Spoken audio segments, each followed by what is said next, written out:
Pessoal, aqui agora continuando aí, você tem lá eu tenho um ponto A e um ponto B, e eu tenho um caminho, né, que C1 que liga o A até o B e um caminho C2. C2. Em geral,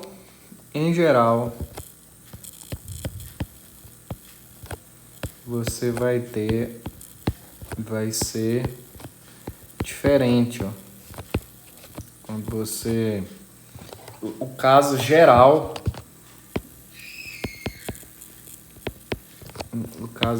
vai ser, se você for por um caminho ou pelo outro, o resultado vai dar diferente, certo? Mas nós estamos buscando descobrir, né, mais detalhes sobre aqueles campos especiais aonde que dá igual, né? Só interessa o ponto inicial e o ponto final, entendeu? Então vamos lá. Vamos considerar, é, f sendo o gradiente de uma função, né? Então, o que significa, como f é o gradiente de uma função, significa que f é conservativo, né? Eu não sei aonde, depois nós vamos ver mais detalhes sobre isso aí. Então, se acontece isso daí, se acontece o f ele é o gradiente de alguma função, e depois nós vamos ver os detalhes de como que descobre essa função aí. Então, eu tenho uma igualdade, certo? Deixa eu me recordar aqui qual o contexto que a gente está.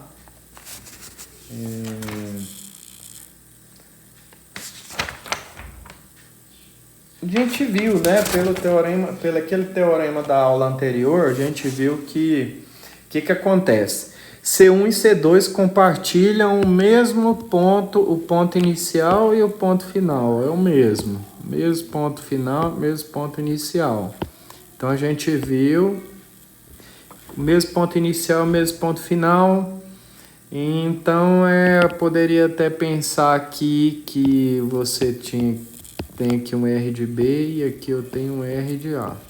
São as coordenadas do ponto inicial e do ponto final. Segundo o que a gente viu no Teorema 2, essa integral aqui ela é igual a Fzinho de R de B, F do ponto final menos F do ponto inicial. E essa outra aqui também, ó. F de R de B menos F de R de A. Então, por isso que elas são iguais. São iguais porque elas são gradiente de alguma função e a gente provou esse resultado. As duas curvas diferentes, C1 e C2, elas compartilham o mesmo ponto final, o mesmo ponto inicial. Quem tiver com dúvida por que dessa igualdade aqui, pode recordar a aula passada, o vídeo passado, tá?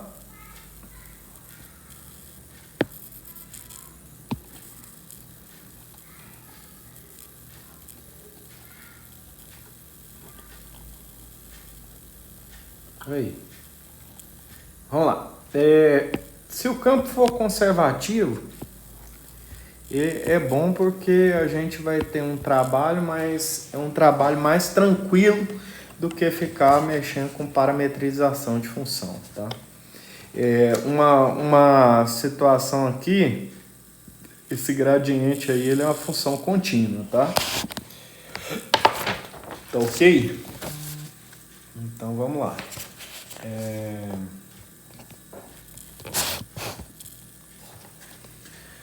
Então aqui, integral de campos conservativos vai depender do caminho, independe da curva, só depende do ponto final e do ponto inicial, tá? Então vamos considerar aqui uma curva fechada.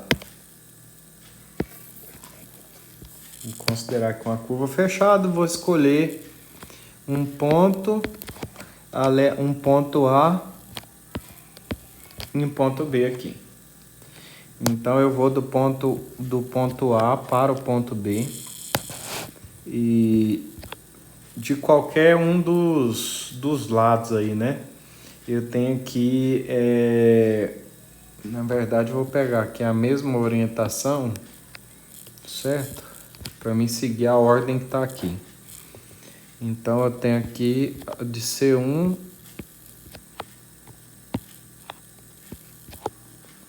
tenho aqui C1 e aqui eu tenho a curva C2, certo? Então você vai ver aí que a curva C ela é igual à união da C1 com a C2, certo? Então o que que acontece?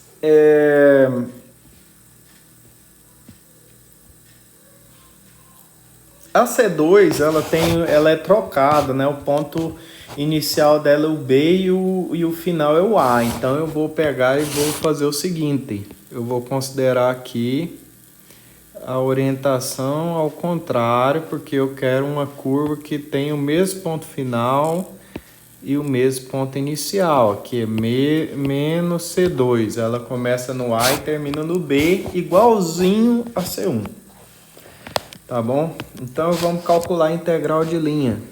Integral de linha do campo F dr. Isso aqui é igual propriedadezinha de integral de linha. Calcula a integral sobre C1 mais a integral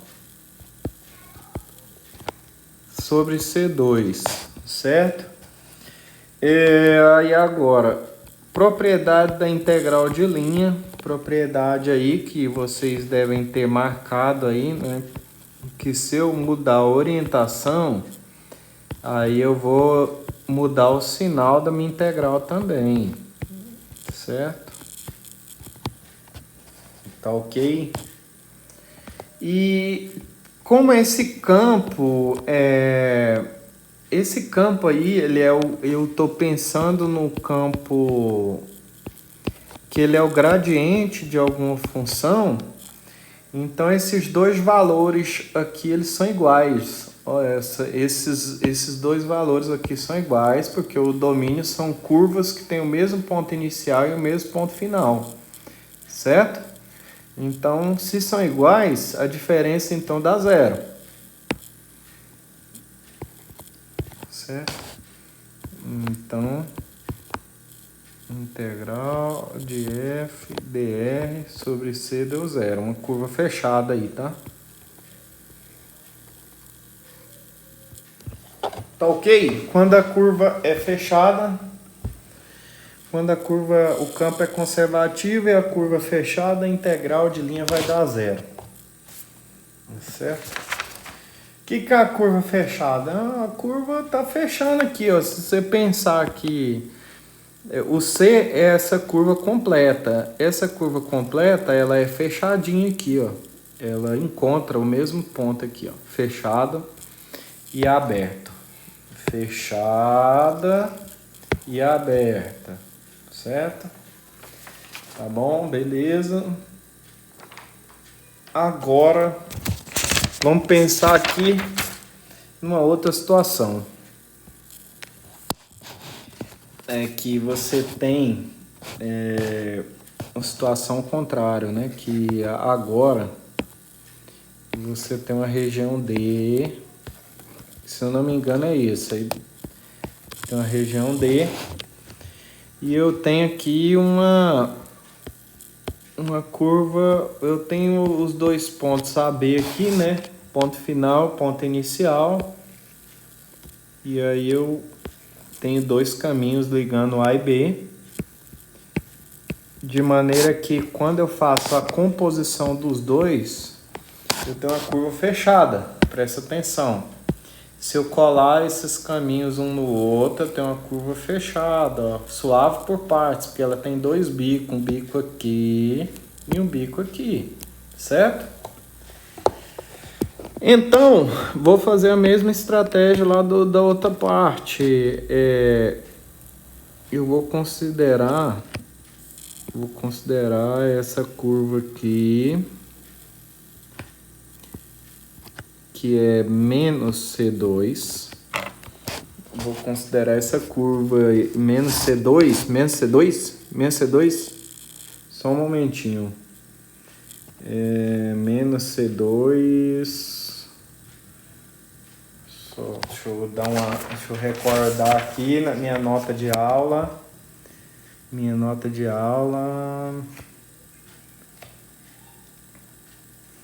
Integral sobre C é igual a integral sobre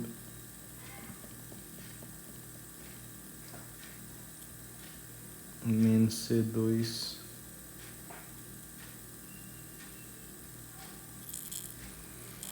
Ah, tá. Pera aí, ok. Beleza.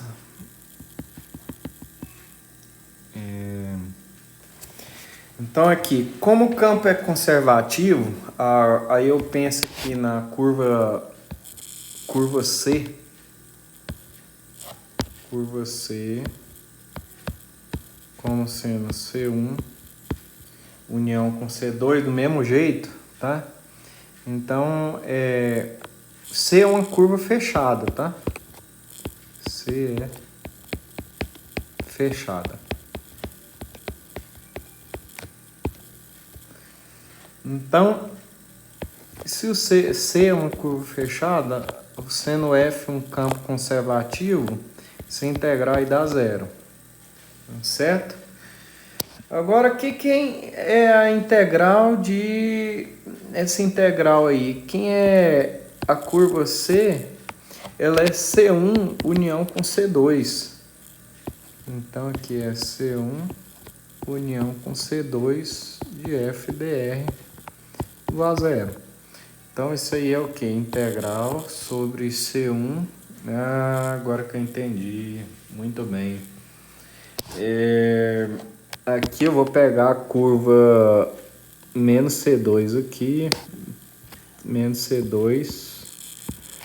E aí você tem que preservar a orientação, né? Se você vai calcular a integral sobre a curva total, você vai preservar a orientação. Aí agora que eu fiz tanta coisa aqui que tem tanto papel aqui que eu escrevi que eu acabei me perdendo. Mas tá aqui, ó, curva menos C2. Então, para eu dar a volta aqui completa, eu vou ter que vir no mesmo sentido e voltar aqui, ó, no mesmo sentido. Então, por isso que eu tenho que pegar menos C2, tá? Então, quem quiser dar uma olhada na propriedade lá de composição, você não vai calcular a integral assim, ó. Eu saio desse ponto, vou até este e muda a orientação. Tem que seguir a mesma orientação, tá? A minha ideia aqui é provar que se o campo é conservativo, a integral ela vai ser independente do caminho, né? Então aqui eu me equivoquei aqui numa parte, mas nós vamos corrigir, vou corrigir aqui agora. Vou apagar aqui um pedaço, certo?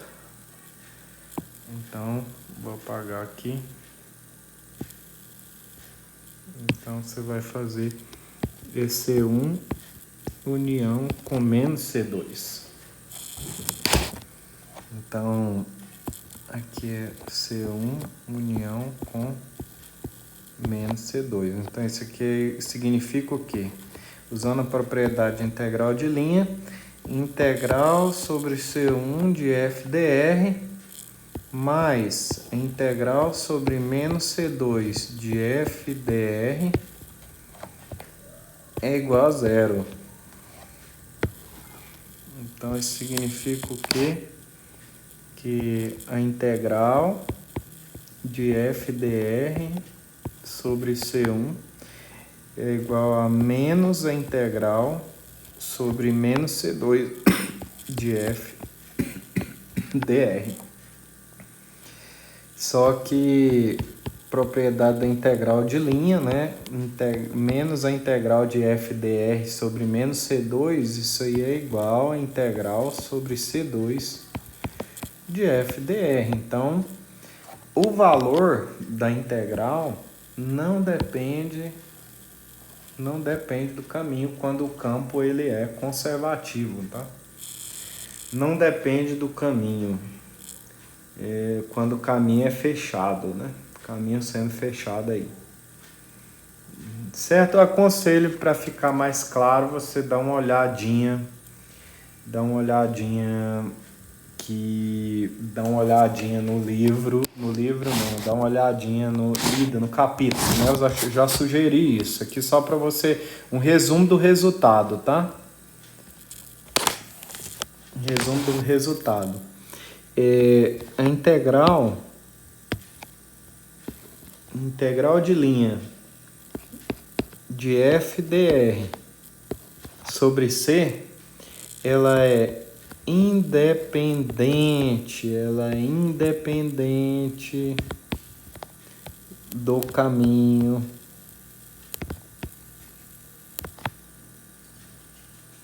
se ela for independente do caminho, isso é equivalente a dizer que essa integral de f dr vai dar zero para qualquer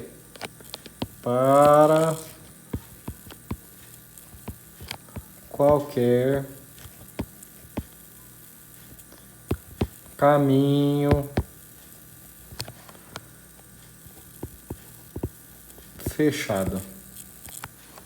Qualquer caminho fechado vai dar zero. Em D, né? Esse caminho fechado ele tem que estar na região onde esse campo é conservativo. Esse resultado é bom, pessoal, é equivalente, tá? Esse aqui é muito importante na teoria de variáveis complexas, é bom você ter memorizado isso aí, tá ok? Beleza? Então, se a integral for independente do caminho, então isso é equivalente, integral de linha ser independente do caminho, ela é equivalente a dizer que a integral dá zero, sempre que o caminho for fechado, tá? Aí o que acontece? Aqui estamos falando de campos de vetores, não estou me referindo à função escalar, tá? Tá certo?